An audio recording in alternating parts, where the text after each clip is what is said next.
पसंद नहीं आएंगे, ऐसा श्लोक है। क्योंकि इस श्लोकों में जो वर्णन है वह कोई अपने वैल्यू सिस्टम के साथ मिला जुला वर्णन नहीं है। लेकिन जैसे पिछले बार देखा था हमने कि यह जो नीति शतक है यह वहां उस समय के अभी की जो समाज की स्थिति है, उस समाज को स्थिति के ध्यान में रखकर किया जाता है। उसमें सब प्रकार के विचार है, सब प्रकार के लोग हैं, और हमारे जीवन में भी सारे प्रकार की बातें कहीं ना कहीं बीच में आती हैं। सबका अपना अपना महत्व है, एक एक रूप में, एक एक महत्व के रूप में, इंपॉर्टेंस के रूप में कहा है। अब यहाँ से धन, पैसा, इसके संबंध में कुछ सारे श्लोक है जो अपने लिए एक बहुत महत्व का है। जातिर्यातु रसातलं गुणगणैस्तत्राप्यधो गम्यताम् शीलशैलतटात् पतत्वभिजनः सन्दैह्यतां वह्निनाम् शौर्ये वैरिणि वज्रमाशु निपतत्वर्थोऽस्तु नः केवलम् येनैकेन विना गुणास्तृणलवप्राया समस्ता इमे।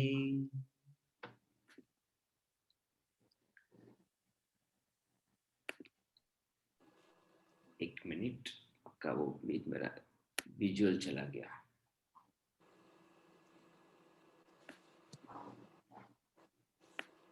हाँ ठीक। जाति ही रसातलम यातु। जाति का अर्थ होता है अपने सारे जो धर्म है, व्यवहार है, विचार है, उसको जाति कहा है। अपना व्यवसाय, अपना बिजनेस, अपना प्रोफेशन, यह भी जाति है। और जाति का और एक अर्थ होता है अपने संबंधी, ऑल द रिलेटिव्स, अपने कुटुंबी, वो सारे, ये सारे जाति अर्थ में कहते हैं। ये सारे जो जाति है, रसातलम यातु। रसातलम का मतलब है कि उनका पूरा डाउनग्रेडेशन हो, पाताल में चले जाए। पाताल, रसातल का मतलब है जैसे अलग अलग लोक है नीचे के, अपने पृथ्वी के नीचे के, एक उसमें से रसातल है, बिल्कुल नीचे चले जाए, या तो मतलब चले जाए। और बाद में क्या कहा है, गुणगणी ही अब तत्र अपि अधः गम्यता। गुण गण, अपने जो गुण है, अपनी क्वालिटीज है, कोई विद्वान होता है, कोई अच्छा आर्चर होता है, कोई अच्छा हॉर्स राइडर होगा, अलग अलग कोई आर्टिस्ट होगा, अपने गुण, उनका गण, ऐसा समूह, वह भी अधः गम्यता, वह भी नीचे चला जाए, वह भी समाप्त हो जाए। शीलम शैल तटात पततु। शील का मतलब है चारित्र्य। अपना चारित्र्य जो है वह चारित्र्य शैल तट, शैल मतलब है पर्वत, पर्वत से भी, पर्वत का जो क्लिफ होता है उसको बोलते हैं शैल तट, उस क्लिफ से पततु, उससे गिर जाए, मतलब अपना चरित्र का भी अधः पतन हो जाए। लेट अवर कैरेक्टर ऑल्सो फॉल। और कहा है अभिजन वन्यना संदेह्यता। अभिजन, अभिजन का अर्थ होता है अपना जो सूरा कुल है, अपना सारा जो कुटुंब है, वह भी वन्यना, वन्य के द्वारा, अग्नि के द्वारा वो जले, अपना कुल भी जले। शौर्ये वैरिणी वज्रम आशु निपततु। वैरिणी, वैरिणी का मतलब है दुश्मन, दुश्मन हुआ ऐसा शौर्य, यह अपना जो शौर्य है वह आशु, उस शीघ्र, तुरंत ही, वज्रम मतलब वज्र, पततु, अपना जो वज्र है उसके ऊपर गिर जाए। मतलब शत्रु सूर्य, शत्रु स्वरूप ऐसा शौर्य, मतलब अपनी वीर्यता वैसे अपनी प्रिय होती है, लेकिन अभी ये वीर्यता भी, शौर्य भी, ये ब्रेवरी भी मेरे एनिमी जैसी है, यह भी मेरे ऊपर गिरे, मतलब मेरा जो शौर्य है वह समाप्त हो जाए। और कहा है न केवलम, केवल वह नहीं, एक अर्थः न केवलम, अर्थः न केवलम, केवल पैसा नहीं जाना चाहिए। अर्थ का मतलब है पैसा, पैसा नहीं जाना चाहिए, बाकी सब कुछ गिरे, जाति गिरे, गुण चले जाए, चरित्र चले जाए, अपना शौर्य भी चले जाए, अपना कुल भी समाप्त हो जाए, पैसा नहीं जाना चाहिए। अर्थः न केवलम ये न एकेन विना गुणाः तृणलव प्रायाः समस्ताः इमे। एकेन विना, इसी के बिना सारे जो गुण है वह सारे तृण लव प्रायाः, समस्ताः गुणाः, सभी जो गुण है वह, तृण मतलब है घास, ग्रास, उस ग्रास का लव मतलब ऊपर का भाग, उस या नीचे का भाग, उसका थोड़ा सा उसके जैसे हो जाते हैं। द लेव बिकम लाइक अ ग्रास, छोटे से ग्रास के जैसे हो जाते हैं। इसका अर्थ ऐसा है कि जिसके पास पैसा है उसी के लिए गुण है। हमको भी ध्यान में आता है कि जो अमीर होता है उसी के छोटा, उसका छोटा सा भी गुण हो। ऐसा कहते हैं कि अगर अमीर हम छीके भी तो लगता है कि क्या कितना बढ़िया उसने छीक दी है, छोटा सा भी कहे भी तो क्या बढ़िया भाषण दिया हुआ है, क्योंकि उसके पास में पैसा है। उसका अगर पैसा है, उसका जो वंश होता है वो वंश आगे काफी बड़ा वंश है, उच्च वंश है, ऐसा उसको माना जाता है। वो चाहे कुछ भी ना करे, पैसा केवल है, उसकी शूर्यता भी एक शूर के रूप में मानी जाती है। और अब पैसा अगर है तो उसका चरित्र कुछ भी ना हो, उसका कैरेक्टर भी कुछ ना हो, कोई उसके ऊपर उंगली नहीं उठाता है, क्योंकि उसके पास पैसा है। ऐसे जो लोग जो है उसी के, उस लोगों के बारे में यह बात कही है कि जाति रसातल को चली जाए, खत्म हो जाए, अपने गुणों का समूह भी उससे भी नीचे चला जाए, अपना जो चरित्र है वह चरित्र पर्वत के क्लिफ से, किनारे से नीचे गिर जाए, अपने वंश को आग लगे, शत्रु स्वरूप, शत्रु जैसा शौर्य भी, वीरता वह भी समाप्त हो जाए, उसके ऊपर भी वज्रपात हो, लेकिन धन न चला जाए, धन हमारे पास में रहे, क्योंकि जिसके कारण ये सारे जो गुण है, ये सारे गुण घास के जैसे, तृण के जैसे तुच्छ हो जाते हैं। उसी प्रकार से अगला श्लोक है, 2-3 श्लोक उसी प्रकार से मिलेंगे। तानीन्द्रियाण्यविकलानि तदेव नाम सा बुद्धिरप्रतिहता वचनं तदेव अर्थोक्ष्मणा विरहितः पुरुषः क्षणेन सोऽप्यन्य एव भवतीति विचित्रमेतत्। तानि, वह, मैं पूरा वाक्य पढ़ता हूं, तानि इंद्रियाणि अविकलानि। इंद्रियाणि का मतलब होता है इंद्रिय, सेंस ऑर्गन, सेंसेस। अपनी जो आंख है, कान है, नाक है, जीभ है और त्वचा है, ये सारी वैसी है। अविकलानी मतलब उसमें कोई विकार नहीं हुआ है, उसमें कोई बाधा नहीं हुई है, देयर इज नो डैमेज, उतनी ही ऐसी ही है। आंख आंखी है, आंख का देखने का काम है, सब कुछ एज इट इज है। उसी प्रकार से तदेव नाम, नाम भी वैसा है, मेरा जो नाम है वह भी वैसा है, मेरा नाम वैसा ही है।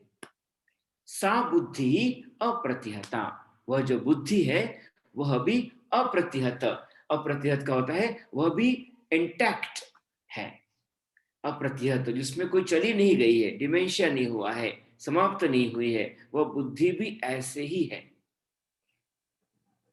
फिर कहते हैं वचनम तदेव, वो जो वाणी है, बोलना भी है, वह भी ऐसा ही है, कुछ भी बदला नहीं है। लेकिन क्या हुआ, अर्थ उष्मणा विरहितः पुरुषः क्षणेन सः अपि अन्यः एव भवति। ये जब सारी बातें हैं, लेकिन अर्थ का मतलब है पैसा, वेल्थ, इसकी जो उष्मा मतलब गर्मी, उष्मा का लिटरली मीनिंग है गर्मी, पैसे की गर्मी विरहित, वो जब चली जाती है किसी भी पुरुष में, क्षणेन, उस क्षण में, वह सः अपि, वह जो पुरुष है वह अन्य एव भवति, अलग ही हो जाता है। वह पुरुष, वह व्यक्ति अलग ही होता है। उसके उसके इंद्रिया वैसे ही है, उसका नाम भी वही है, उसकी बुद्धि भी वही है, वह जो बोल रहा है वही ठीक ही बोल रहा है।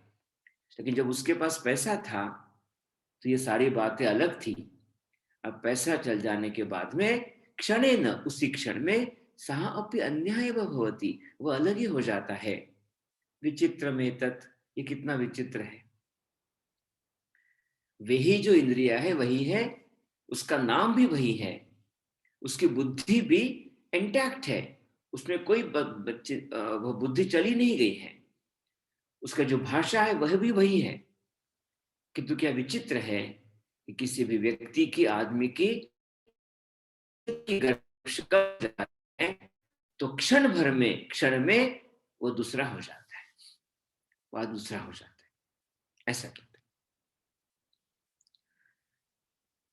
यस्यास्ति वित्तं स नरः कुलीनः, सपण्डितः स श्रुतवान् गुणज्ञः, स एव वक्ता स च दर्शनीयः, सर्वे गुणाः काञ्चनमाश्रयन्ति।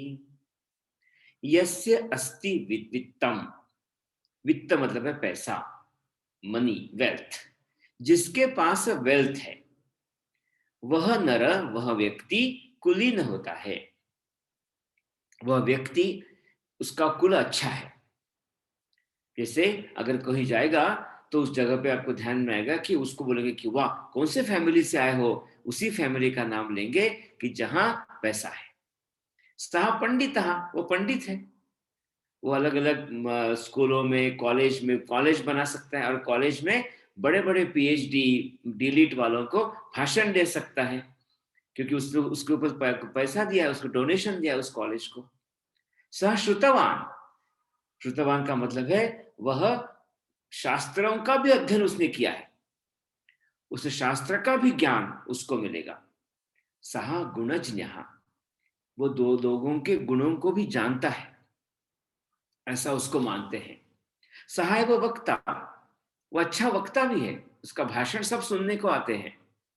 सह दर्शनीय, वो सुंदर भी है, वो सुंदर होता है, क्योंकि यस्य अस्ति वित्तम, सारे जो गुण है, कुलीन होना, पंडित होना, विद्वान होना, मतलब शास्त्रों का अध्ययन किया हुआ होना, गुण की पहचान कराने वाला, अच्छा वक्ता, स्पीकर, अच्छा सुंदर दिखने वाला यह व्यक्ति, ये सब जो गुण है, कांचनम आश्रयंती, कांचन का अर्थ होता है सोना, सोने का ही आश्रय लेते हैं।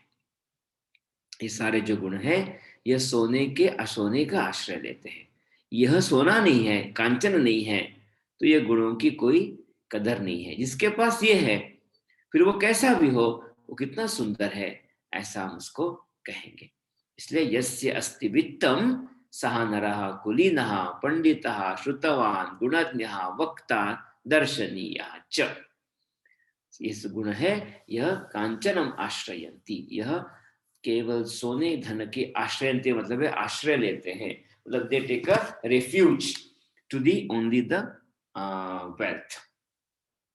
और इसका लिटरल मीनिंग है कांचन का गोल्ड। ठीक, आगे चलते हैं। कभी भी किसी को रोक सकते हैं हम, कुछ अगर प्रश्न पूछना हो या कमेंट करना हो तो कर सकते हैं।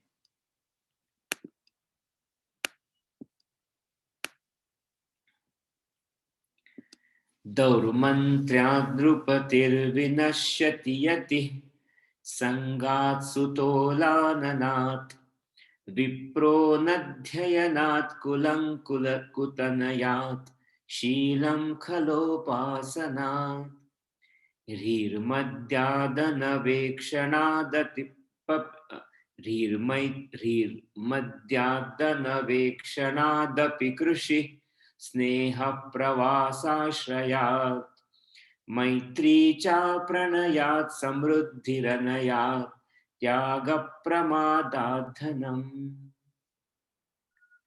मुख्य रूप से उसमें है विनश्यति। विनश्यति का मतलब है समाप्त होता है। तो क्या क्या समाप्त होता है? तो अलग अलग प्रकार के बताते हैं। एक है दौर्मंत्र्यात् नृपति ही विनश्यति। दौर्मंत्र्य, दुर्मंत्री यह मूल शब्द है। मंत्री कौन होता है? मंत्र, मंत्र, मंत्री। मंत्री होता है जो मंत्र देता है। मंत्र होता है गुप्त विचार। जो गुप्त विचार देता है राजा को, उसी को नाम है मंत्री। ये जो दौर मंत्र, गुप्त विचार, गुप्त विचार जो सीक्रेट होता है, अच्छा सीक्रेट अगर नहीं मिले, बुरा मिले, दौर मंत्र्यात, तो नृपति ही विनश्यति, राजा का विनाश होता है। अगर अच्छे से उसको, ये जो डिप्लोमेट्स होते हैं, ये डिप्लोमेट्स अगर अच्छे से उसको सलाह नहीं देंगे, गाइड नहीं करेंगे, तो राजा का विनाश होता है। क्योंकि राजा की ये सारी आंखें होती हैं। राजा जो जो प्राइम मिनिस्टर है, जो चीफ ऑफ द स्टेट है, वो किसके द्वारा देखता है? वो देखता है इन लोगों के द्वारा दुनिया को। इसलिए अगर उसको गलत सलाह मिली तो राजा का विनाश होगा। उसी प्रकार से यति ही संगात। यति मतलब है सन्यासी। सन्यासी अगर है, वो सन्यासी संगात, संग का मतलब होता है लोक संपर्क। ज्यादा लोगों के ज्यादा संपर्क में आने के कारण अटैचमेंट बढ़ता है, और जिसके का संन्यास उसने लिया था वो संन्यास नहीं रहता। संगात यति ही विनश्यति। सुतः लालनात्। लालन का अर्थ होता है पैम्परिंग। पैम्पर किए तो सुतः मतलब लड़का या बच्चे, यह विनश्यति अपना लड़का भी उसका समाप्त होता है। विप्रः अनध्ययनात्। विप्र का अर्थ होता है ब्राह्मण। ब्राह्मण का काम होता है पढ़ना और पढ़ाना। अनध्ययन का मतलब है, अध्ययन का मतलब है पढ़ना, अनध्ययन मतलब है नहीं पढ़ना। अगर अपने अपना नॉलेज को अपडेट नहीं करेंगे, अपग्रेड नहीं करेंगे, तो विप्र का भी, ब्राह्मण का भी विनाश होता है। कुलम कुतनयात। कुतनय, तनय मतलब है बच्चा, संतान। अगर अच्छी संतान नहीं है, if you have not right child, तो पूरा कुल का नाश होता है। और शीलम खल उपासनात्। खल मतलब है दुष्ट। दुष्टों की सेवा करने से, दुष्टों के साथ में रहने से अपना चरित्र जो है वो चरित्र समाप्त होता है। क्योंकि चरित्र को रक्षा करनी होती है, तो रक्षा कहाँ कैसे करेंगे? अगर दुष्टों के साथ में हम रहेंगे तो चरित्र भी हमारा समाप्त होगा। री ही मद्यात। री का मतलब है लज्जा। लज्जा जो है वो मद्य के कारण, दारू पीने के कारण यह समाप्त होती है। अनवेक्षणात अपि कृषि ही। ये शब्द फिर से पढ़ता हूं मैं। रीहि मद्यात अनवेक्षणात। अनवेक्षणात का अर्थ है ठीक से नहीं देखने के कारण। वो मूल शब्द है वेक्षण, मतलब है देखना। वो देखना मतलब ठीक से नहीं देखे, तो कृषि मतलब है खेती, फार्मिंग। जो फार्मिंग है वह भी नष्ट हो जाती है, उसको ठीक से नहीं देखा तो। स्नेह प्रवासाश्रयात। प्रवास आश्रय मतलब है पर परदेश में रहेंगे, हमेशा हमेशा घूमते रहे तो प्रेम भी कम होता है। हमारे घर में भी ध्यान में आता है कि अगर हम हमेशा बाहर रहेंगे तो प्रेम कम होता है। अपने कार्य क्षेत्र में भी ध्यान में आता है कि हमेशा अपने कार्य क्षेत्र के बाहर रहेंगे तो प्रेम कम होता है। फिर है मैत्री च अप्रणयात। अप्रणय, प्रणय मतलब है फिर से प्रेम करना। प्रेम नहीं किया तो मित्रता भी नहीं रहती है। अप्रणयात मैत्री। और बाद में है समृद्धि, समृद्धि अनयात। अनयात का मतलब है, नय का अर्थ होते है नीति। नीति से अगर नहीं ठीक से रहेंगे, हमारा जो समृद्धि है, प्रॉस्पेरिटी है, वह भी समाप्त होती है। एक समय में एक हम अच्छे से रह सकते, पैसा कमा सकते हैं, लेकिन अगर हमने लीगली ठीक से काम नहीं किया, हमारी जो कार्य है वो एथिकली नहीं किया, हमारी वेल्थ भी एक क्षण में समाप्त हो सकती है। और आखिरी है त्याग प्रमादात धनम। धन जो है वह त्याग में, अगर हमारी गलती हुई तो फिर हमारा धन भी नष्ट होगा। त्याग का मतलब होता है दान करना, उसमें अगर प्रमाद रहा, उसमें ध्यान नहीं रहा, फिर किसी को भी हमारा पैसा चला जाएगा, पता नहीं चलेगा कि हमारा पैसा कौन ले जा रहा है। उसमें विनश्यति, उस धन का भी विनाश होगा।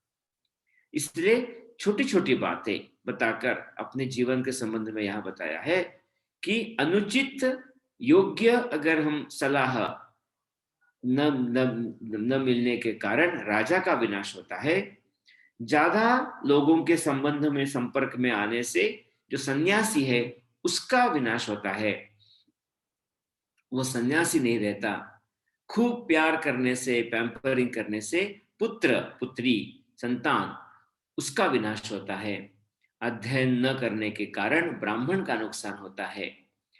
अपने वंश में अगर एक लड़का गलत निकला, उसके कारण पूरे वंश का नुकसान होता है। हमने देखा है, अच्छा वंश था कंस का, अरे कंस निकला, पूरे वंश का नाश हुआ। दुर्योधन के कारण कुरु वंश का नाश हुआ। रावण के कारण उसका वंश भी उसका नष्ट हो जाता है। इसी प्रकार से कुपुत्र से अच्छी बुरी संतान से वंश का नाश। दुष्टों के साथ में रहने से अपने चरित्र का नाश होता है। शराब पीने से लज्जा जो है उसका नाश होता है। ठीक से न देखने के कारण खेती के नाश होता है। परदेश में बार बार रहने के कारण प्रेम का नाश होता है। स्नेह नहीं रखे तो मित्र का नाश होता है, मित्रता का नाश होता है। अनीति रहेंगे तो अपनी जो ऐश्वर्य है, श्रीमंती है, उसका नाश होता है। और दान करने में अगर असावधानता रही, ध्यान नहीं ठीक से रहा, तो धन भी नष्ट हो जाता है।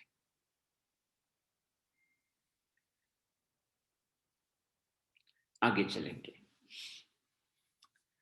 मणिषाणो लीठः समर विजयी हेति दलितो मदक्षीबो नागः शरदि सरितश्यानपुलिनाः कलाशेषश्चन्द्रः सुरतमृदिता बालवनिता तनिम्ना शोभन्ते गलित विभवाश्चार्थिषु नराः। बीच में एक हमारा रह गया, शायद 43 वाला नहीं बोला है। अच्छा रह गया क्या? चलो वो करेंगे। हाँ अभी देखा मैंने। दानं भोगो नाशस्त्रिस्रो गतयो भवन्ति वित्तस्य यो न ददाति न भुङ्क्ते तस्य तृतीया गतिर्भवति। तो प्रसिद्ध श्लोक है यह। वित्तस्य तिस्रः गतयः भवन्ति, यह उसका मुख्य वाक्य है। वित्त मतलब है पैसा। इसकी 3 गति होती है। गति का अर्थ क्या है? अवस्था, मार्ग। जैसे हम कहेंगे कि हम मनुष्य गति में है, हमारी गति क्या होगी अगर यह काम करेंगे तो स्वर्ग में जाएंगे क्या, हम देवता होंगे क्या, नरक में आएंगे क्या। ये अलग अलग प्रकार की गति है। गति मतलब मार्ग, रास्ता। अवस्था उसको भी गति कहते हैं। जैसे दूध का दही बना तो ये गति हो गई, हमारी बुढ़ापा आ गया वो गति हो गई। तो पैसे की 3 प्रकार की गति है। तीसरा कौन सी है? दान, भोग, नाश। एक तो दान देते हैं, दूसरा होता है भोग, उसको उपभोग करते हैं, उसको एंजॉय करते हैं पैसे का। मनी का, और तीसरा होता है नाश। यो न ददाति, जो देता नहीं है, न भुंगते, जो उपभोग भी नहीं करता है, उसका तृतीया गति ही भवति, उसकी तीसरी गति होती है, जो नाश होता है। तो अपने पास जो पैसा है उसका क्या करना? तो कई लोगों को आदत होती है, अभी उसको उपयोग मत करो, कभी ना कभी काम आएगा, उसको बचा के रखो। और बचा कितना रखना? बस रखो, देखेंगे क्या आगे क्या होता है। ना उसको दान करेंगे, ना उसका उपभोग लेंगे, तो क्या होगा? तीसरा गति भवति, उसकी तीसरी गति होती है। इस श्लोक को हमको स्पिरिट में लेना चाहिए केवल, नहीं तो हम बोलेंगे कि हमको सेव करना चाहिए कि नहीं करना चाहिए। सेव करना चाहिए, लेकिन केवल पड़े रहना, कोई उसका उपयोग नहीं, ऐसा कभी नहीं। जो सेव करते हैं वो भी देने के लिए हो या उपभोग करने के लिए हो, केवल वहां है तो क्या होगा? उस पैसे का नाश ही होगा। जैसे अगर हमने घड़े में पैसे रखे और अपने फ्लोरिंग के नीचे डाल के रख दिए, तो क्या होगा? किसी को नहीं मिलेंगे, उसका कुछ भी नहीं होगा, हम चले जाएंगे, वो नष्ट हो जाएगा। इसलिए दानम भोगः नाशः तीसरः वित्तस्य गतयः भवन्ति, यह न ददाति न भुंक्ते। भुंक्ते का मतलब है उसको उपभोग करते हैं। तस्य अपने जो शब्द है ओम सहना सहना भुनक्तु, उसमें वो शब्द धातु आते हैं, भुनक्तु भुंक्ते, उसकी तृतीया गति भवति, उसकी तीसरी गति होती है। ये श्लोक मैंने पढ़ाई है तो उसका भी अर्थ देखते हैं। कैसा है? मणि 44 श्लोक देख रहे हैं हम। शाणोल लीढ़ मणि, मणि ही है एक रत्न, जिसको हम अभी कहते हैं स्टोन, प्रेशियस स्टोन। वो प्रेशियस स्टोन जब घिसते हैं उसको उसको चमकने के लिए, तो चमकते चमक करते करते करते वह कभी कभी निकल भी जाता है, टूट भी जाता है, क्योंकि उसको घिसा हुआ है। लेकिन वो टूटा हुआ जो मणि होता है वह भी मणि होता है, दिखने में अच्छा लगता है। पूरा अगर मणि नहीं, लेकिन जो टूटा हुआ, थोड़ा सा टूटा हुआ मणि घर्षण के कारण, घिसने के कारण वो अच्छा लगता है। शाण का अर्थ होता है एक जो पत्थर होता है, उस पत्थर के ऊपर उसको घिसते हैं, उसको बोलते हैं शाण। लीढ़ा का मतलब है घिसना। उसके कारण जो मणि होता है वह, या लीढ़, सॉरी, लीढ़ का अर्थ उल्लीढ़, हाँ, उल्लीढ़ शब्द है वो। उल्लीढ़ मतलब है बाहर निकला हुआ, टूटा हुआ, ऐसा यह मणि। फिर समर विजयी हेति दलितः। हेति का अर्थ शस्त्र, और शस्त्रों से दलित मतलब मारा हुआ। ऐसा समर विजयी, ऐसे युद्ध में विजयी ऐसा व्यक्ति। जैसे ऐसा कहते हैं कि जो शूर होता है उसका सौंदर्य किसमें है? तो उसका सौंदर्य है कि उसके पूरे शरीर के ऊपर शस्त्रों के वार के निशान है। He enjoys, he is beautiful because of the wounds, the marks of the wound of in the war. ये उसके विशेष है। उसके हाथ कोमल नहीं होने चाहिए, उसके हाथ में से गट्ठे होने चाहिए, काले काले होने चाहिए, कि जैसे लगना चाहिए कि इसने खूब मेहनत की है। उसी प्रकार से हेति दलितः समर विजयी, दिखने में लगेगा कि कितने सारे वुंड्स है, उसमें मार्क्स है, लेकिन वो मार्क्स युद्ध के कारण, शस्त्र के कारण होने के कारण वह सुंदर दिखता है। आखिरी का जो वाक्य है वो शोभन्ते, शोभन्ते मतलब सुंदर दिखते, सुशोभित होते हैं। मदक्षीबः नागः, नाग मतलब है हाथी। हमने ये वाक्य खूब देखा हुआ है। मदेन, मद के कारण, क्षीब मत्त हुआ ऐसा हाथी। जैसे कि जब हाथी जवान होता है, उसका जो मद का स्राव होता है, हार्मोनियल, जिसको हम ग्लैंड से लिक्विड बाहर आता है, उसके ऊपर मिट्टी बैठते बैठते वो काला हो जाता है, डजंट लुक गुड, बट तभी पता चलता है कि ये जो अभी हाथी है यह जवान तरुण हाथी है। उसी प्रकार से शरदी, शरद ऋतु मतलब ऑटम सीजन। ऑटम सीजन में क्या होता है? सरितः, जो नदी होती है वह श्यानानी, शान का मतलब है सूख जाती है, थोड़ी सूख जाती है, और सूखने के कारण उसके जो पुलिनहा, उसके जो तट है, उसके जो पानी है वो थोड़े दिखते हैं, लेकिन उसी में वो नदी सुंदर दिखती है क्योंकि वो ऑटम सीजन की है, शरद ऋतु की है। ऐसे नदी शांत नदी है क्योंकि बारिश में, वर्षा ऋतु में नदी पोल्यूटेड होती है, और ग्रीष्म ऋतु में नदी दिखती नहीं है, लेकिन शरद ऋतु में नदी है, थोड़ी सी उसको कम, उसके धार कम है, छोटी हुई है, लेकिन स्वच्छ है, सुंदर है, निर्मल लगती है, ऐसा लगता है। कलाशेषः चंद्रः, चंद्र की कलाएं होती हैं। जैसे आपको पता होगा प्रतिपदा से लेकर तक धीरे धीरे आगे आगे चंद्र जाता है, और बाद में अमावस्या से बाद में पूर्णिमा के बाद में धीरे धीरे कम होता है। तो छोटी सी कला है, जैसे प्रतिपदा की होगी या चतुर्दशी की होगी या कला, वो जो कला है छोटी सी कला है, उसका जो भाग है वह ऐसा चंद्र कितना सुंदर लगता है। कितने सारी कविताएं भी उसमें हुई है। हमारे यहाँ भाई दूज के दिन हमारी महिला है उसी को देखकर उसको भाई मानती है, द्वितीया को। यह जो चंद्र है वह सूरत मृदिता बाल वनिता, बाल वनिता का मतलब है नववधु, अभी अभी जिसका विवाह हुआ है वह वधु, वह वह ब्राइड, वह सुरत मृदिता, मृदिता मतलब है थकी हुई, किसके कारण? सुरत, रति क्रिया के कारण थकी हुई ऐसी नववधु, यह जो है यह शोभन्ते, ये शोभा क्यों देते हैं?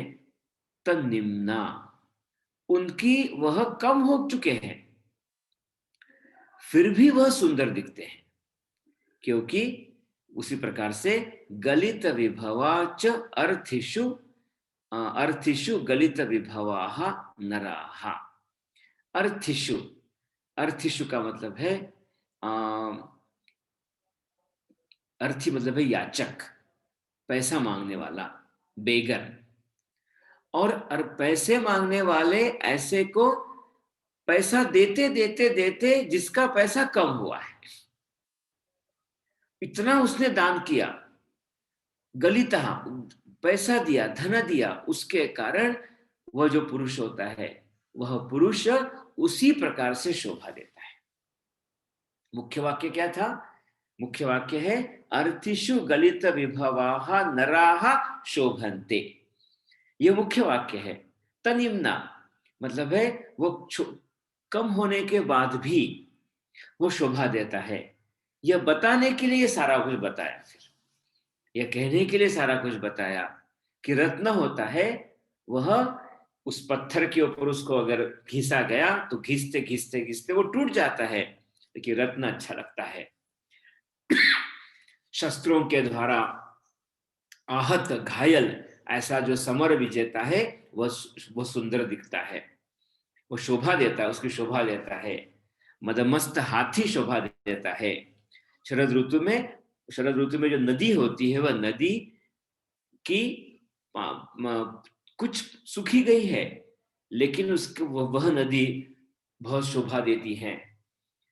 रति क्रीड़ा में थकी हुई ऐसी नववधु भी सुंदर दिखती है, और याचकों के ऊपर सारा धन व्यय करने वाला पुरुष भी सुंदर दिखता है।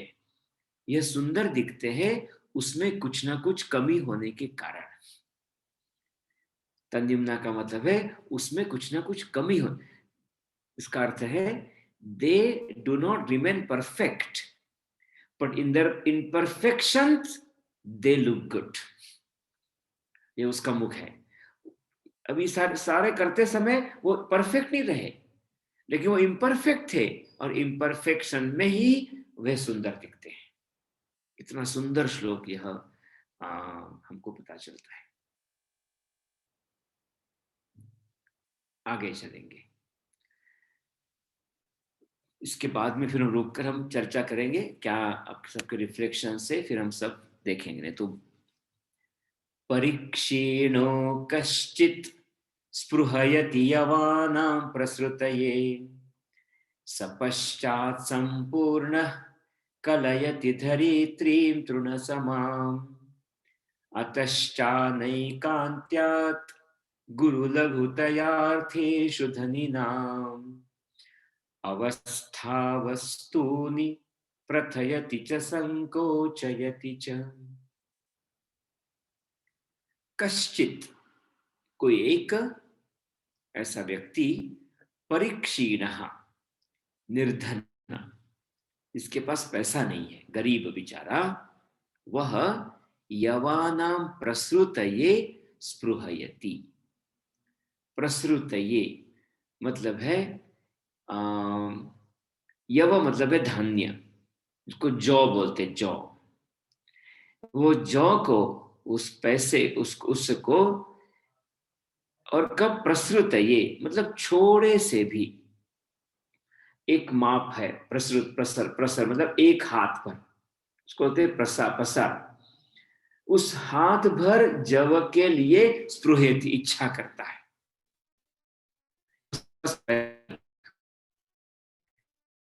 पश्चात बाद में संपूर्ण धरित्री तृणसमाम कलयति, पूरी पैसा उसके पास में आ गया तो क्या होगा कि पूरी जो संपूर्ण होगा उसके पास समृद्ध हो जाएगा। वो पैसा होने के बाद में समृद्ध सह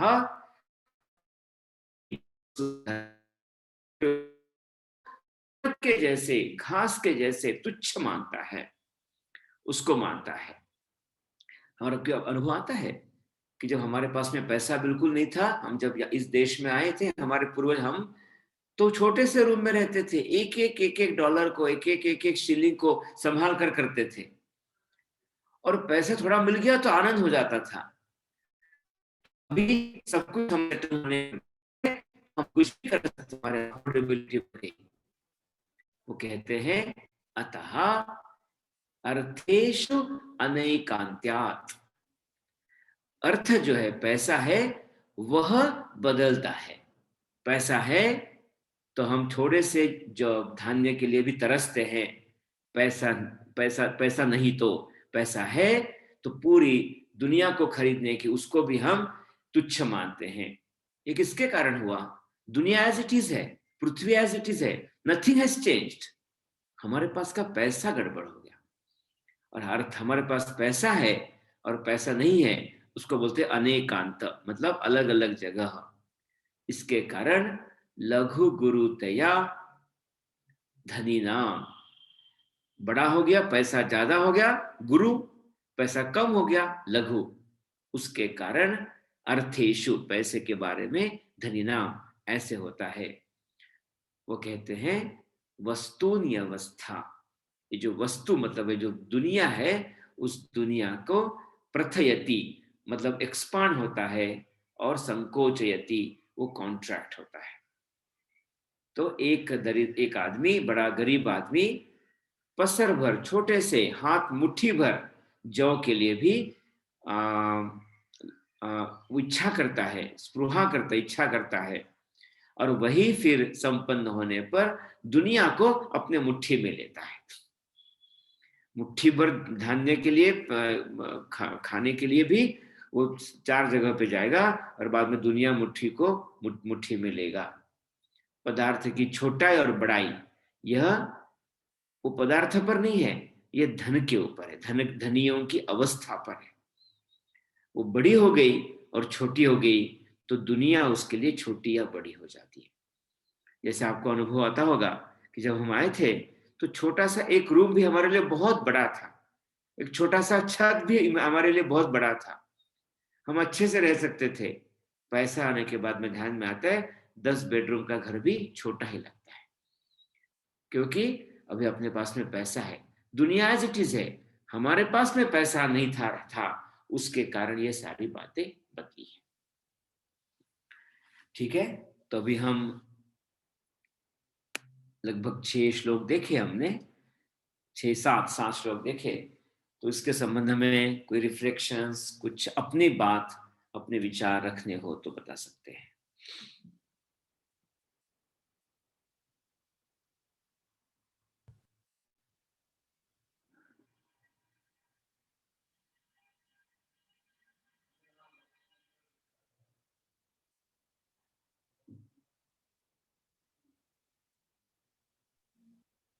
कम से कम सभी अपना वीडियो तो ऑन कर सकते हैं। नमस्कार राम जी। हाँ, नमस्कार नमस्कार। हाँ जी, जयंती भाई। हाँ जी, ये 44 श्लोक है, समर विजयी हेति दलितो। तो इसमें मेरे को वो अपना संघ का गीत याद आता है, पानीपत के घोर समर में 80 घाव लगे थे फिर भी व्यथा नहीं थी मन में, ऐसा राणा सांगा की बात याद आती है मेरे को। लेकिन ये इसके आगे का जो है मद शिबो नागह, ये मेरे को समझ में आगे, ठीक है, सर्दी सरित श्यान पुलिना, तो शरद ऋतु की जो नदी होती है शीतल और स्लोली वो बहती है एकदम शांत, वो अच्छी लगती है। लेकिन ये आपने बोला हाथी और मद शिबो, तो इधर जरा थोड़ा समझ में नहीं आया। हाँ, मुख्य रूप से है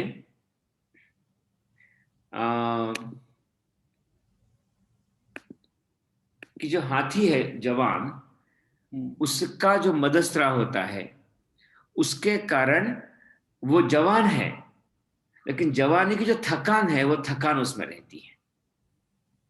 या दूसरा अर्थ होता है कि उस जवानी के कारण वो चंचल रहता है, तो एक जगह पर स्थिर नहीं रहता, और उसी में उसकी शोभा है। से दोनों अर्थ उसमें निकाल सकते हैं। क्षीब का अर्थ होता है मत्त।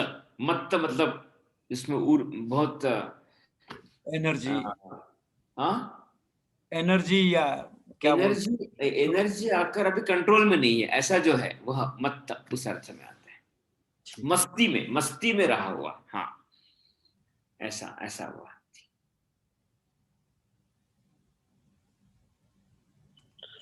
Ram ji, namaste. So, I think making more money is not advisable, huh?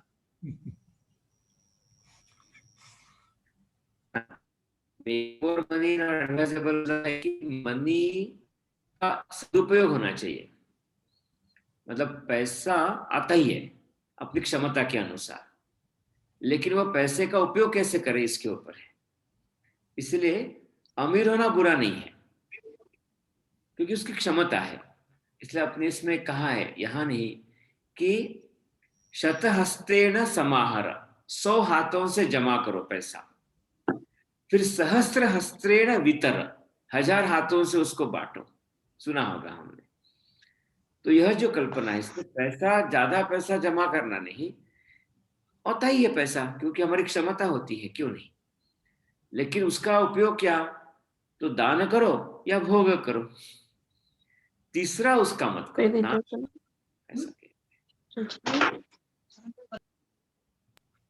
I think Ram ji, I agree with you कि मेरे ख्याल से हिंदू धर्म में या अपने यहाँ कभी भी पैसा कमाना कभी भी मना नहीं था। खर्च करना तो है ही, और हो सकता है साधनों की पवित्रता पे भी थोड़ा एम्फेसिस रहा होगा, लेकिन नहीं कमाना ऐसा कुछ नहीं है। Wealth building is part of our culture, I guess.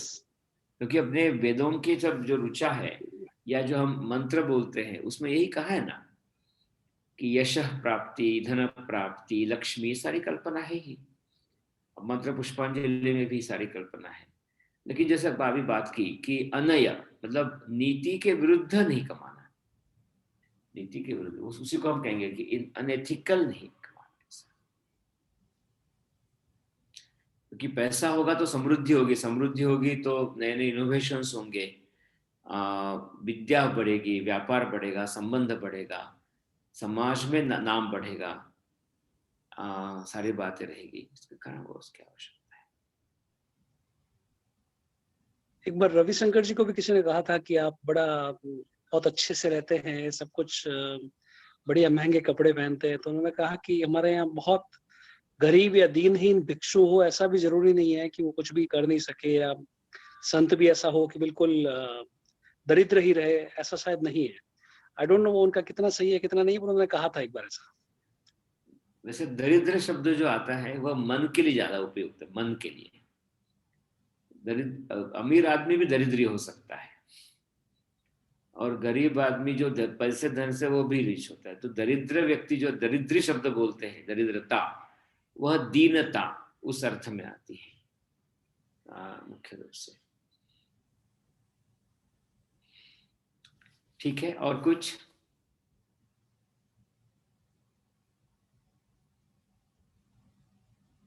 चलिए आगे बढ़े।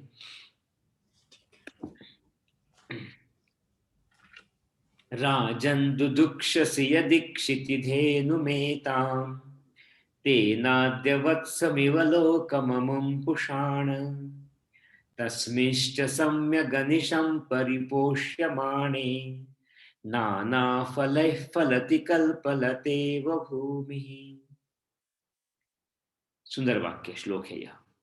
हे राजन, हे राजा, यदि एतां क्षिति धेनुं दुधुक्षसि, अगर दुधुक्षसि का मतलब है दूध दोहना चाहते हो, you want to milk it. क्यों सी? धेनुम, एताम धेनु, यह धेनु को, इस गाय को आप दोहना चाहते हो, you want to milk the cow. कौन सी काउ है वह? क्षिति, पृथ्वी। ये पृथ्वी जो है यह गाय है। इस गाय को अगर दोहना चाहते हो तो क्या हो? तेन अद्य वत्सम इव अमुम लोकम पुषाण। तेन, तो क्या करो? अद्य, आज, अमुम लोकम, इसके जो लोक है, इस पृथ्वी के जो लोग हैं, पृथ्वी में जो, पृथ्वी पर जो लोग रहते हैं, आपकी जो प्रजा है, वो प्रजा कैसी है? प्रजा को वत्सम इव, उस वत्स के जैसे पुषाण, बड़ा करो, अच्छा करो, उसका ध्यान रखो। उस पृथ्वी को अगर धोना चाहते हो तो उसके सारे जो प्रजा है, उस प्रजा का वत्स के जैसा उसका ध्यान, उसका पोषण करो। तस्मिंच अनिशम सम्यक प्रतिपोष्यमाणे, तस्मिन, उसको, सम्यक, अच्छे तरह से, अनिशम, हमेशा, परिपोष्यमाणे, उसका पोषण करने के कारण करेंगे तो क्या होगी? यह जो पृथ्वी है वह भूमि ही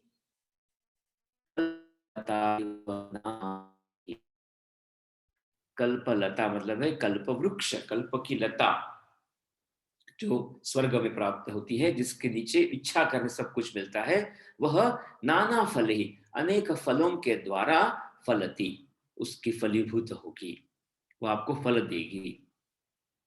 हे राजा, यदि अगर इस पृथ्वी रूपी गाय को दोहने की आप इच्छा करते हो, if you would like to milk the cow, like this earth like a cow, तो इस समय, आज के दिन, इस बछड़े के जैसे, काफ के जैसे जो प्रजा है, उसका पोषण करो, लुक आफ्टर दी सिटीजन्स,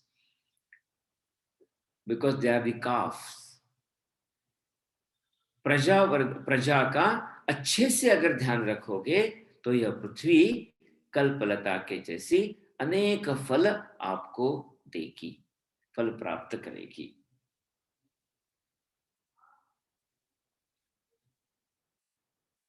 आगे श्लोक है जो बहुत ही आज हमारे लिए, हम रिलेट कर सकेंगे, ऐसा यह श्लोक है। सत्यानृता च परुषा प्रियवादिनी च हिंस्रा दयालुरपि चार्थपरा वदान्या नित्यव्यया प्रचुर नित्य धनागमा च वारांगनेव नृपनीतिरनेक रूपा। सत्या अनृता, ये सच बोलती हैं, लेकिन अनृता है, वो झूठ बोलती हैं। यह परुष है, परुष का मतलब है बहुत कठोर है, अत्यंत कठोर है, फिर भी प्रियवादिनी, बहुत मीठी बोलती है। हिंस्र है, हिंस्र है, बहुत ही घातक है, हम हमारे ऊपर कभी भी अटैक कर सकती है। दयालु अपि, बहुत दया भी करती है। अर्थपरा है, अर्थपरा मतलब है आपको इसको कहेंगे कि उसको बहुत ही पैसा भी आपसे पैसे, उसको पैसे चाहिए, लेकिन वदान्या, बहुत दान भी करेगी आपको, वो बहुत देगी भी आपको। नित्य व्यया, खूब खर्चा करवाती है हमसे, उसके कारण हमारा खर्चा खूब होता है। व्यय मतलब है खर्चा, एक्सपेंडिचर, हम बहुत खर्चा करते हैं, लेकिन प्रचुर नित्य धनागमा, और खूब सारा पैसा हमको प्राप्त भी होता है, बहुत मिलता है। ऐसी यह नृपनीति, ऐसी यह राजनीति है, ऐसी इसी का नाम है पॉलिटिक्स। अनेक रूपा, वो अनेक रूप दे लेती है। जो पॉलिटिक्स है, राजनीति है, नृपनीति राजनीति, अनेक रूपा, अनेक रूप धारण करती है। किसके जैसी? वारांगना इव, वारांगना मतलब है वेश्या, प्रोस्टिट्यूट, जैसी वेश्या होती है, उस वेश्या के जैसे, जैसे वेश्या अनेक रूप धारण करती हैं, उसी प्रकार से राजनीति भी अनेक रूप धारण करती हैं। कभी सत्य बोलती है, कभी झूठ बोलती है, कभी कठोर होती है, मीठी बोलती है, घातक होती है, दयालु भी होती है, पैसा बहुत लेती है, पैसा बहुत देती भी है, हमेशा खर्च होता है और बहुत सारा पैसा हमें प्राप्त होता है। ऐसी यह राजनीति अनेक रूपा है, वेश्या की जैसी।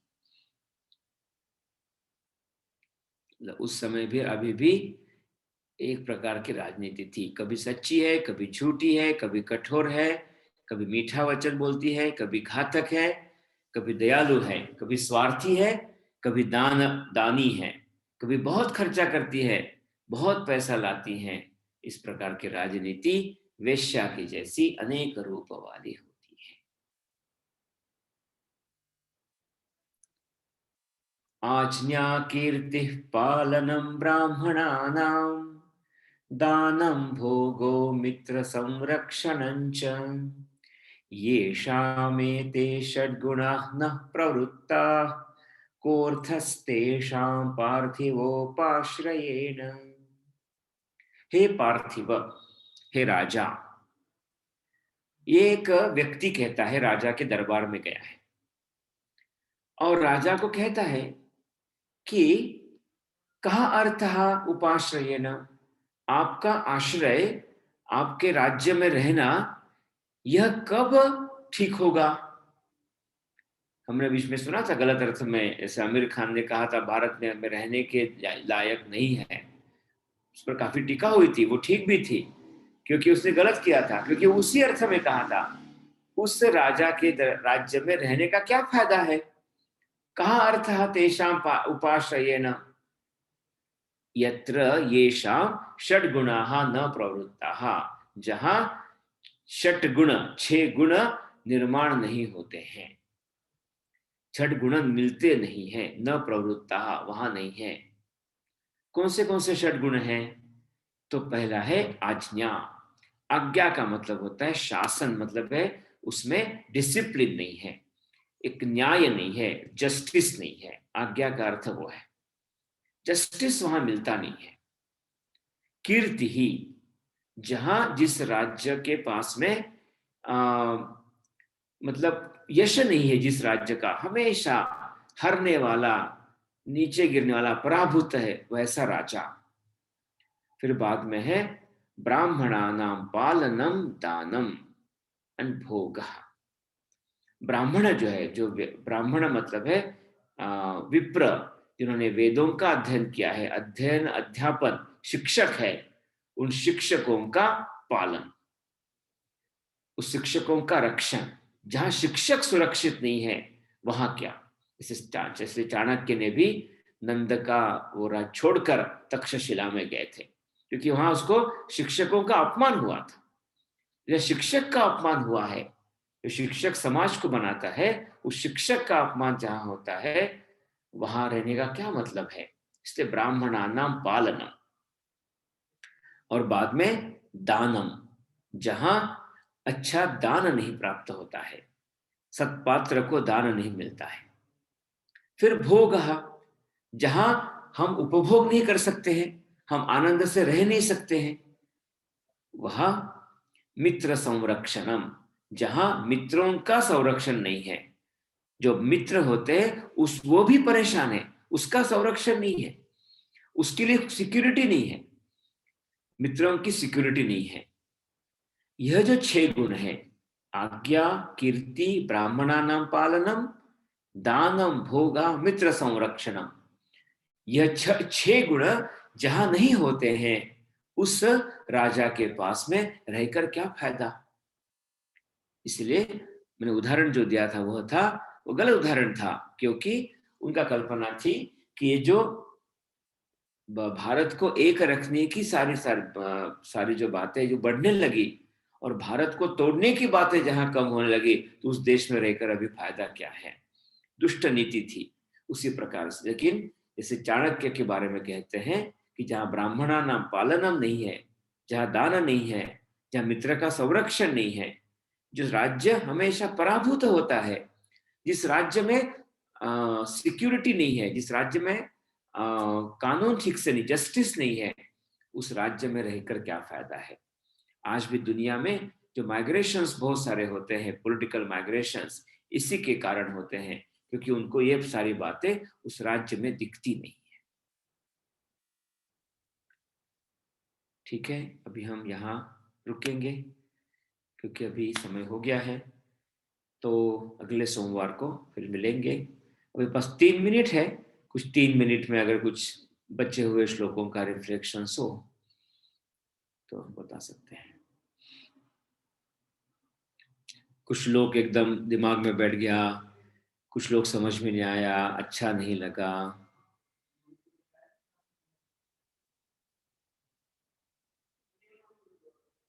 ऐसा कोई है क्या?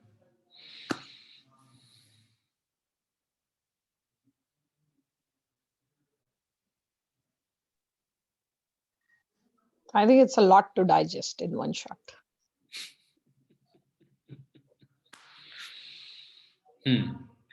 क्या एक श्लोक है पूरा, एक पूरा मैटर है, एक प्रकरण आता है, एक श्लोक, और एक श्लोक के ऊपर एक ऐसे लिख सकते हैं, ऐसा मुख्य रूप से है। लेकिन हाँ जी, हाँ, इन 6 गुणों में पर्सनल फ्रीडम या इंडिविजुअल जो है फ्रीडम ऑफ एक्सप्रेशन है, ये एक नहीं है इसमें। तो ये क्या इम्प्लाइड माना जाए कि ऐसा तो राज्य में होगा ही, भोग में या आएगा। उस समय उसकी कोई इंपॉर्टेंस नहीं थी? भोग शब्द में है वो। अच्छा, भोग शब्द में ये माना जाएगा कि इसमें हाँ, कि अपने भोग मतलब है, मैं जो करना चाहता हूँ, मैं जहाँ घूमना चाहता हूँ, जिसकी मैं पूजा करना चाहता हूँ, वह मैं कर सकता हूँ। वो भोग शब्द में उपभोग करना, सारी बात वो उसमें भाव। लेकिन यह सारे श्लोक हैं, ये सारे श्लोक बहुत रेलेवेंट है आज के लिए सारे। और आज हम सारे लोग यहाँ जो है वो समाज के कहीं ना कहीं कार्य में जुड़े हुए हैं, तो समाज को पहचानने के लिए, अपनी नीति तय करने के लिए, और सबसे बेस्ट है एनालिसिस करने के लिए सोसाइटी का,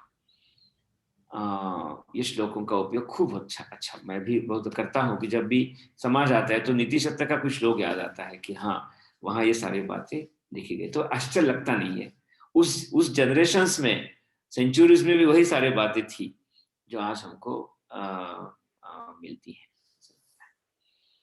भरतरी जब भी लिखा होगा तो चाणक्य के पहले लिखा होगा ये। चाणक्य के पहले की बात है ये शायद। हाँ, तो जो चाणक्य के जितने नीति है उसमें लगभग ये जितने श्लोकों का कुछ न कुछ मिलता है। बिल्कुल बिल्कुल बिल्कुल बिल्कुल, यस। चलिए, नमस्ते। अगले नमस्ते, सोमवार धन्यवाद। मिलेंगे। नमस्ते।